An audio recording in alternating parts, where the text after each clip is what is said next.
अस्सलाम वालेकुम student, I am Tanveer Sain and you are watching dash campus YouTube channel. Business statistics basic term chapter 3 है। पहला question है statistical average के statistical average क्या होती है। An average is a single value that is typically और representative for a group of numbers. यानी कि एवरेज एक ऐसी सिंगल वैल्यू होती है जो आमतौर पर तमाम ग्रुप को रिप्रेजेंट करती है। मेजर ऑफ सेंट्रल टेंडेंसी, ये चैप्टर का नेम भी है। क्या होता है? Since the average which most fall in centre of data and use to represent the whole data, so it is called measure of central tendency. कह रहे कि चूंकि जो एवरेज होती है ये क्या करती है कि ये जो डाटा होता है आमतौर पर उसके सेंटर पे फॉल करती है, यानी कि ये आपको हमेशा जो है ये उसके मिडल में वैल्यू इसकी मिलेगी, और इसलिए ये सारे डाटे को जो है ये रिप्रेजेंट करने के लिए इस्तेमाल होती है। इस वजह से हम इसको मेजर ऑफ सेंट्रल टेंडेंसी कहते हैं।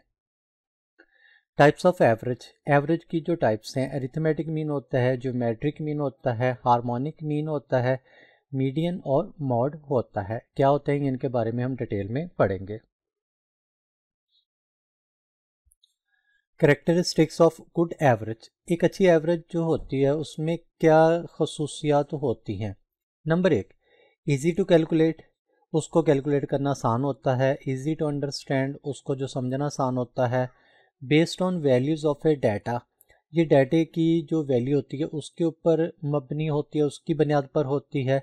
Least affected by extreme value, यानी कि इसकी बहुत ज़्यादा अगर वैल्यू बड़ी भी हो जाए तो इससे भी एवरेज जो होती है, जो मीन मीडियन मॉड होते हैं, ये बहुत कम जो है ये अफेक्ट होते हैं। अब आते हैं अरिथमेटिक मीन क्या होता है। It is defined as a value obtain by dividing sum of all the values by their numbers, यानी कि हम तमाम वैल्यू को सम करें और उनकी तादाद पर जो है उसको डिवाइड कर दें तो हमारे पास जो वैल्यू आती है, जो रिज़ल्ट आता है, वो अरिथमेटिक मीन होता है। इसका फार्मूला होता है कि sigma x over n, arithmetic mean x equal to sigma x over n. Sigma ये सम ऑफ वैल्यू होती हैं, सम ऑफ वैल्यूज़ होती हैं, और जो है एन नंबर ऑफ वैल्यूज़ होती हैं, नंबर ऑफ। इसका डिटेल में कि ये ग्रुप डाटे के लिए क्या होता है, अनग्रुप डाटे के लिए क्या होता है, ये बाद में जो है क्वेश्चन में पढ़ा जाएगा। Algebraic properties of arithmetic mean, इसकी जो पहली प्रॉपर्टी है वो ये कहता है कि sigma x minus x bar equal to zero के बराबर होता है। यानी कि हम कोई एक जो है एक्स कोई हमारे पास वैल्यू है, अगर हम उसके मीन को, हर वैल्यू को उसके मीन में से माइनस करें तो उसका सम करें तो उसका जवाब हमेशा क्या आ जाएगा, ज़ीरो आएगा। इसकी दूसरी प्रॉपर्टी ये कहती है कि सिग्मा एक्स माइनस एक्स बार, अगर हम इसका स्केल लें तो हमारे पास जो वैल्यू आएगी वो क्या आएगी, मिनिमम वैल्यू होगी।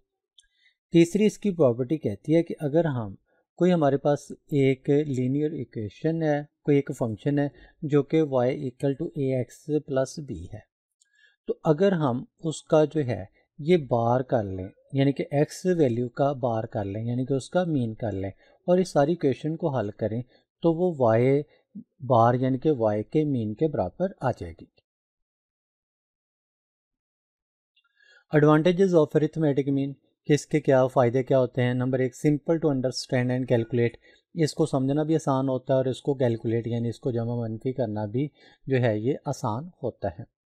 रिजिडली डिफाइन, इसका क्या मतलब है, mean calculation are based on mathematical properties, यानी कि जो अरिथमेटिक मीन होता है इसकी जो कैलकुलेशन होती है वो मैथमेटिकली प्रॉपर्टीज़ की बुनियाद पर होती हैं, यानी कि ये जमा, माइनस, ज़रब और तकसीम की बुनियाद पर, इस तरीके से दूसरी।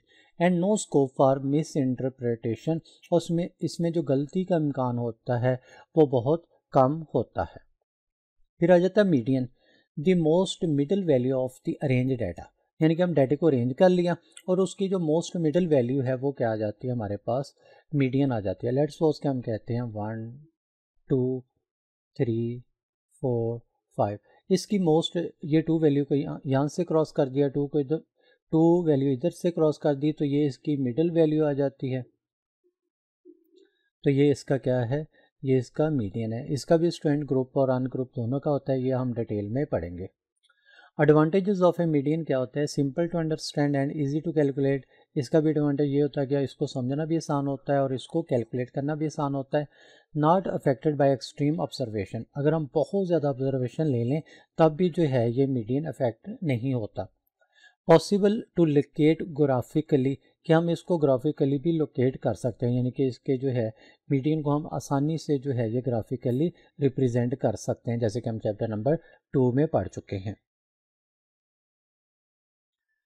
फिर उसके आ जाता है क्वार्टाइल्स। क्वार्टाइल्स क्या होता है? Quartiles are the values which divide the arrange data into 4 equal parts. ये क्वार्टर से लफ्ज़ निकला है, क्वार्टर 4 को कहते हैं। इस वजह से ये क्वार्टाइल यानी कि जितना भी हमारे पास अरेंज डाटा दिया गया होता है, ये अरेंज डाटे को 4 इक्वल जो है ये पार्ट में डिवाइड कर देता, तो वो क्या बन जाता है? क्वार्टाइल। डिसाइल जो वर्ड है ये डेसिमल से है। Deciles are the values which divide the arranged data into 10 equal parts।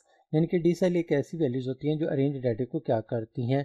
10 equal parts में डिवाइड कर देती हैं। परसेंटाइल ये परसेंटेज से होता है, यानी कि बेस 100।